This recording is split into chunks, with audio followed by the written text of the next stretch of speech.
even MBDs, you cannot have issue in lieu of those extra commercial borrowing.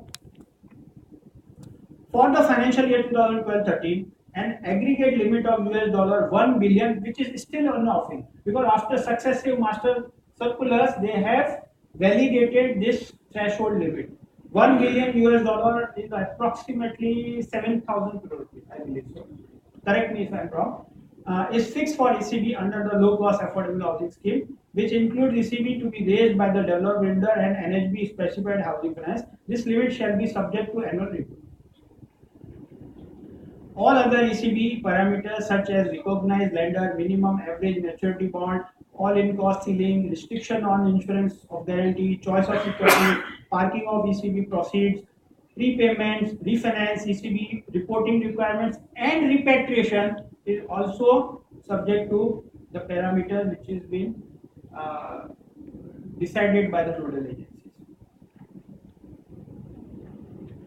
The floor is open for your question and answers. If you have any, these are my contact details. You can always. Yes, ma'am. First question is in the form of a pure debt, the ECB.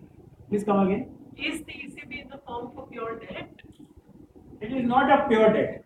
How is it structured? It is not pure debt because external commercial borrowing is being guaranteed because the borrower or the lender wants some security and some returns. So it is the parameters being fixed by National Housing Bank, which is only for as far as the compliance is concerned. When the lender is giving you money for on certain conditions, say maybe a fixed interest or maybe sometime it is IRRs. So it is either floating or whether it is fixed. It all depends on the lender and the borrower. So the moment it is lender and the borrower, then it is not in form of debt. Neither it is equity also, because you cannot issue any equity also. So it is a very specific. You can say yes, it is a extension of debt only, but it is not pure debt. Yes. This masala bonds also an ECB? Sorry? Masala bonds which is lately coming, like what HDFC is issuing now. I don't think so. I don't think so, because every bond which is prohibited under ECB is not under the process of ECB. So you can have a bond.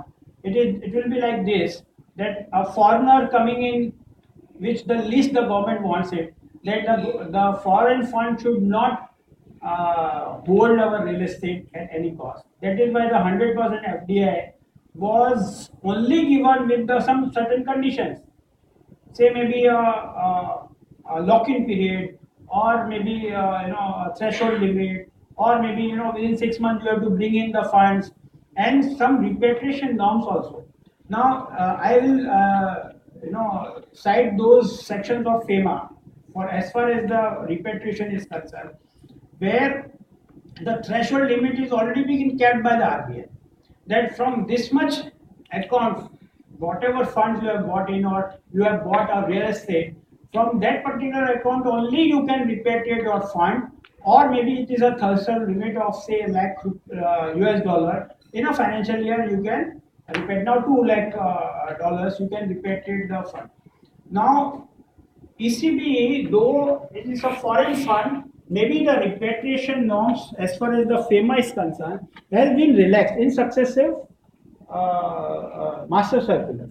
So when we say a bond being offered, it is not so, because it is the external commercial borrowing is purely a debt fund which is not secured. Because why it is not secured? Because the nodal agency NHB is also standing guarantee to your this, because they are certifying your